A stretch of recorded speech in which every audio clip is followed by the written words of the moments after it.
మా బంధం చాలా బలంగా ఉంది. ఒకటి కూటమిగా వాళ్ళని గౌరవిస్తా ఉన్నాం, కూటమిగా అన్ని విధాలుగా కూడా వాళ్ళకి రక్షణ ఇస్తాను అని ఉన్నాం. అన్నిటికి మించి మా బంధం చాలా బలంగా ఉంది. ఈ బంధాన్ని భంగం కలిగించే విధంగా ఏది వచ్చినా కూడా కూటమి ప్రభుత్వం కఠినంగా చర్యలు తీసుకుంటారు. స్పష్టమైన హామీ ఇస్తా ఉన్నాం. నా రాజస్థానీ మారోడీస్ కానీ జైన్స్ కానీ ఏగనేది వాళ్ళ మీద వాళ్ళనివ్వము. కూటమి అనేది వాళ్ళకి కవచం కింద ఎప్పుడు కూడా ఉంటుంది. వాళ్ళు మాలో అంతర్భాగం, వాళ్ళు నా కుటుంబ సభ్యులని చాలా స్పష్టంగా చెప్తా ఉన్నారు.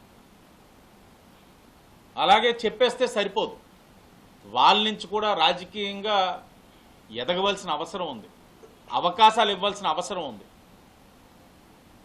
మాట్లాడతారు చాలామంది రాజకీయ నాయకులు. మాట్లాడేటప్పుడు వాళ్ళకి సమస్య వచ్చినప్పుడు మరలా రాజకీయ నాయకులు గుమ్మం దగ్గరికి రావాలని కోరుకుంటారు. మా తత్వం అది కాదు, కూటమి ప్రభుత్వం ఆలోచన అలా లేదు. వాళ్ళలో కొంతమంది రాజకీయంగా ఎదగాలి, వాళ్ళకి నాయకత్వం రావాలి. ఆ నాయకత్వం ఏదైనా సమస్య వచ్చినప్పుడు మాతో చర్చించే విధంగా రావాలి. మా దగ్గరికి వచ్చి అభ్యర్థించుకునే విధంగా ఉండకూడదు, చర్చించే విధంగా ఉండాలన్నది మా తాలూకు ఆలోచన. ఆ ఆలోచనతో ఇక్కడే ఉన్నారు. ఎంతో ప్రతిష్టాత్మకమైన ఉమా మార్కండేశ్వర స్వామి ఆలయ చైర్మన్ మదన్ సింగ్ రాజ్ పురోహిత్ గారికి ఇవ్వడం జరిగింది. ఒక మార్వాడి సామాజిక వర్గం నుంచి ప్రాతినిధ్యం వహిస్తున్న వ్యక్తి.